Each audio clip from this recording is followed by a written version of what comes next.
ಭಾಷಣ ಅಂತ ಅಂದ್ಬಿಟ್ಟು ಒಂದು ಕಾಯ್ದೆ ತಂದ್ರಿ ಮೊನ್ನೆ. ಯಾರಪ್ಪ ದ್ವೇಷದ ಭಾಷಣ ಮಾಡಿದ್ದು? ಯಾಕೆ ಅವ್ನಿಗೆ ಅರೆಸ್ಟ್ ಮಾಡಿಲ್ಲ ನೀವು? ದ್ವೇಷದ ಭಾಷಣ ಇವರೇ ತಾನೇ ಬಂದಿದ್ದು. ಯಾವುದಕ್ಕೆ ಯಾರಿಗೋಸ್ಕರ ತಂದ್ರಿ ನೀವು? ಬಿ ಜೆ ಪಿಯವ್ರಿಗೋಸ್ಕರ, NDA ಇದಕ್ಕೋಸ್ಕರ ತಂದ್ರಿ. ಯಾವ ರೀತಿ ಭಾಷೆ ಮಾತಾಡ್ತಾರೆ ನಿಮ್ಮಲ್ಲೇ ಬಂದಿದೆ. ನಾನು ನೋಡಿದೆ ಆತನ ಭಾಷೆನ. ನಾನು ಇಡೀ ವ್ಯವಸ್ಥೆನ ಅವತ್ತು ಇಡೀ ದಿನ ಡೆಲ್ಲಿಲಿ ಇದ್ದಿದ್ದನ್ನು ಪ್ರತಿಯೊಂದನ್ನು ನೋಡಿದೆ. ರಾಮುಲೋಂಪ ಅಂತ ಒಬ್ಬ ಸೀನಿಯರ್ ಮಂತ್ರಿ ಮೇಲೆ ನೀವು ಹೆರ್ಗಾಕ್ಕೆ ಹೋಗ್ತೀರಲ್ಲ, ಅವ್ರೇನಾದ್ರು ತಲೆ ಕೆಡಿಸ್ಕೊಂಡ್ರೆ, ಏನಾದ್ರು ಒಂದು ಸ್ವಲ್ಪ ಅವ್ರು ಸಂಯಮ ಕಳ್ಕೊಂಡಿದ್ರೆ ಪರಿಸ್ಥಿತಿ ಏನಾಗ್ತಾಯಿತ್ತು? ನಾನು ಅದಕ್ಕೆ ಇಬ್ಬರು ನಾಯಕರಿಗೆ ಅಭಿನಂದಿಸ್ತೀನಿ. ನಮ್ಮ ಪಕ್ಷ ಶಿಸ್ತಿನ ಪಕ್ಷ ಆಗಿರೋದ್ರಿಂದ ನಾನು ಇದನ್ನು ಸಿಟ್ಟಿಂಗ್ ಜಡ್ಜಿಂದ ಮಾಡಿ ಇದನ್ನು ಮಾಡಲಿಲ್ಲ ಅಂದರೆ ಏನಾಗ್ಬೋದು ಅನ್ನೋದಕ್ಕಿಂತ ಹೆಚ್ಚಾಗಿ, ವಾಲ್ಮೀಕಿ ಈ ದೇಶದ ಒಬ್ಬ ಭಗವಂತ, ನಮ್ಮ ದೇಶಕ್ಕೆ ಒಂದು ಸಂಸ್ಕಾರ ಕೊಟ್ಟವರು. ನಿಮ್ಗೆ ಅವ್ರ ಹೆಸರು ಹೇಳೋಕ್ಕೆ ಯೋಗ್ಯತೆ ಇದೆಯೇನ್ರಿ? ನಾಚಿಕೆ ಆಗೋದಿಲ್ವ ನಿಮಗೆ? ನಾಚಿಕೆ ಆಗೋದಿಲ್ವ? ಯಾವ ಸೀಮೆಗಳು ಏನು ಓದಿದ್ದೀರಿ ನೀವು? ಇದೇನಾ ಜನ ನಿಮ್ಗೆ ಓಟ್ ಕೊಟ್ಬಿಟ್ಟು ಗೆಲ್ಲಿಸಿದ್ದು? ರಣರಂಗ ಮಾಡಿ ಇಡೀ ಜಿಲ್ಲೆಯನ್ನು ನೆಮ್ಮದಿ ಹಾಳು ಮಾಡೋದಕ್ಕೆ ನೀವು ಇರೋದು? ಎಷ್ಟು ದಿನ ನಡೀತದೆ ಇವೆಲ್ಲ? ತುಂಬ ಜನ ಹೊಟ್ಟೋದ್ರು.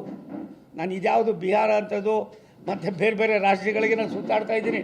ನೀವು ಒಂದು ಸಾರಿ ಛತ್ತೀಸ್ಗಢಕ್ಕೆ, ಜಾರ್ಖಂಡ್ಗೆ, ಅರುಣಾಚಲ ಪ್ರದೇಶಕ್ಕೆ, ಮತ್ತು ಅಸ್ಸಾಂಗೆ, ಮೇಘಾಲಯಕ್ಕೆ, ತ್ರಿಪುರಾಗೆ ಬನ್ನಿ, ಕರ್ಕೊಂಡು ಹೋಗ್ತೀನಿ. ಇವ್ರು ಯಾರು ಇವರು? ಅಲ್ಲಿ ಏನಿಲ್ಲ, ಇವರು ಸುಮ್ಮನೆ ಹಿಂಗೆ ಅಂದರೆ ಎಲ್ಲೋ ಕಳೆದೋಗ್ಬಿಡ್ತಾರೆ. ಹಂಗೆ ಅಂಥವರೆಲ್ಲ ಇವತ್ತು ಮನುಷ್ಯರಾಗಿ ಮಾಡ್ತಾಯಿದ್ದಾರೆ. ರಾಷ್ಟ್ರದ ಪ್ರಧಾನಮಂತ್ರಿಗಳ ಚಿಂತನೆ ದೇಶ ಅಭಿವೃದ್ಧಿ ಆಗಬೇಕಾದ್ರೆ ರಾಜ್ಯ ಅಭಿವೃದ್ಧಿ ಆಗಬೇಕು ಅಂತ ನಾವೆಲ್ಲ ಮಾಡಿ, ಎಲ್ಲ ಕಾಂಗ್ರೆಸ್ನವ್ರು ಇದ್ದರೂ ಕೂಡ, MP ಗಳು ಅವರೇ, MLAಗಳು ಇದ್ದರೂ ಕೂಡ ನಾವು ಸಾವಿರಾರು ಕೋಟಿ ರೂಪಾಯಿನ ತಂದು ಇಲ್ಲಿ ಆಗ್ತಾ ಇರೋದು ಈ ಭಾಗ ಅಭಿವೃದ್ಧಿ ಆಗಬೇಕು. ಈ ಭಾಗದಲ್ಲಿರೋ ಜನ ಮೇಲ್ಪಂಕ್ತಿಗೆ ಬರಬೇಕು. ನ್ಯಾಷನಲ್ ಹೈವೇ ಇರ್ಬೋದು, ಮತ್ತೊಂದಿರ್ಬೋದು, ನಾವು ಕೊಡ್ತಾ ಇರೋಕ್ಕಂಥ ಪ್ರಾಜೆಕ್ಟ್ಗಳು ಯಾವ ರೀತಿ ಇದೆ ಅದನ್ನು ಎಲ್ಲ ಒಂದು ಕಡೆ ಉಪಯೋಗ ಮಾಡಿಕೊಂಡು ಸೇವೆ ಮಾಡಿ ಮತ್ತೊಂದು ಸಾರಿ ಗೆಲ್ಲೋದಕ್ಕೆ ಏನಾರು ರಿನ್ಯೂವಲ್ ಮಾಡ್ಕೊಳ್ಳಪ್ಪ ಅಂದರೆ, ಅಯ್ಯೋ ಒಂದು ಮನೆ ಕಾರಣಕ್ಕೆ ಅವ್ನಿಗೆ ಏನು ಭಾಷೆ ಬರ್ತದ್ರಿ? ಅವನೇನು ಯಾವ ಶಾಲೆಯಲ್ಲಿ ಓದವನೋ ಗೊತ್ತಿಲ್ಲ, ಪುಣ್ಯಾತ್ಮ.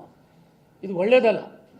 ಇಂಥವ್ರನ್ನ ನಾವು ಶಾಸಕರು ಅಂತ ಹೇಳ್ಕೊಡೋದು ನನಗಂತೂ ಅಸಹ್ಯ ಆಯಿತು. ಅವನ ಭಾಷೆಗಳನ್ನು ಕೇಳಿ.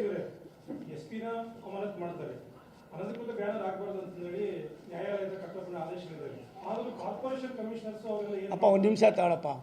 ಕಾರ್ಪೊರೇಷನ್ ಕಮಿಷನರೇ ಎಲ್ಲ ಚೀಫ್ ಸೆಕ್ರೆಟರಿ ಆದಿಯಾಗಿ ಈ ರಾಜ್ಯದ ಬಾಲಬುಡಕರಾಗಿದ್ದಾರೆ. ನಮ್ಮಲ್ಲಿ ಈ ಥರದ್ದು ಒಂದು ಇನ್ಸ್ಟೆನ್ಸ್ ಕೊಡ್ರಿ ದೇಶದಲ್ಲಿ. ಒಂದ್ರಿ ಕಾರ್ಪೊರೇಷನ್ ಕಮಿಷನರ್ ಏನು ಮಾಡ್ತಾನಪ್ಪ ಅವನು?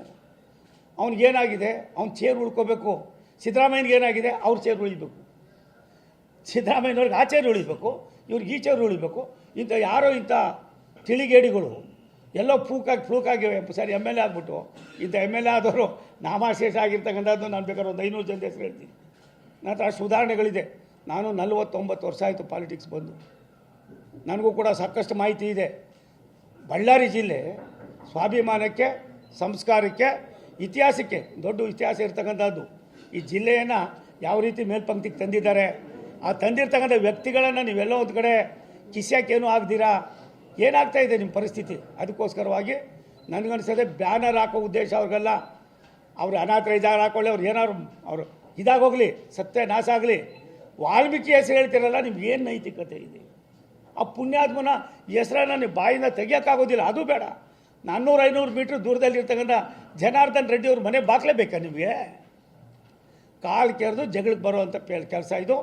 ಇಂಥ ಕೆಲಸವನ್ನು ಖಂಡಿಸಬೇಕಾಯ್ತದೆ.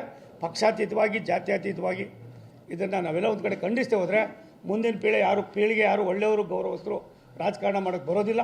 ಆದರೆ ನಾನು ತಮ್ಮ ಮೂಲಕ ಆಗ್ರಹ ಪಡಿಸ್ತೀನಿ. ತಾಯಿ ಭಗವಂತನಲ್ಲಿ ವಿನಂತಿ ಮಾಡ್ತೀನಿ.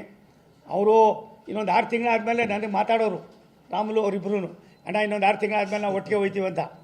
ಅವರೇ ಎಲ್ಲ ಒಂದು ಕಡೆ ಯಾವ ರೆಡ್ಡಿ ಅವ್ರ MLA ಹೆಸರು ಆತನೇ, ಬೇಡ್ರಪ್ಪ ನಿಮ್ಮ ಮನೆ ಕಾರಣಾಗ ನಮ್ಗೆ ಸಾಕಾಗ್ಬಿಟ್ಟಿದ್ದೀವಿ, ನೀವು ಇವಾಗೆ ಸೇರ್ಕೊಬಿಡ್ರಪ್ಪ ಅಂತ ಹೇಳಿ ಅವರೇ ಇವ್ರಿಗೆ ವಿಳ್ಳೆದೆಲೆ ಕೊಟ್ಟು ಈ ಜಿಲ್ಲೆಯೆಲ್ಲ ರಾಷ್ಟ್ರಕ್ಕೆ ಒಂದು ಮಾರಕವಾದ ಕೆಲಸವನ್ನು ಮಾಡಿ ಜನ ತಲೆ ಬಗ್ಸ್ತಕ್ಕಂಥ ಅದಕ್ಕೆ ಕಾರಣರಾಗಿದ್ದೀರಿ.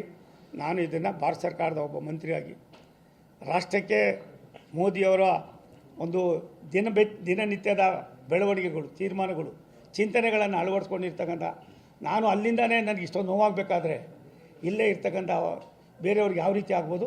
ನಿಮ್ಮ ಈ ದುಷ್ಕೃತ್ಯಗಳನ್ನು ಖಂಡಿಸ್ತೀವಿ. ನಾನು ಒಬ್ಬನೇ ಖಂಡಿಸೋದಲ್ಲ, ಇಡೀ ದೇಶದ ಈ ಭಾಗದ ಜನನೂ ಖಂಡಿಸ್ತೀವಿ.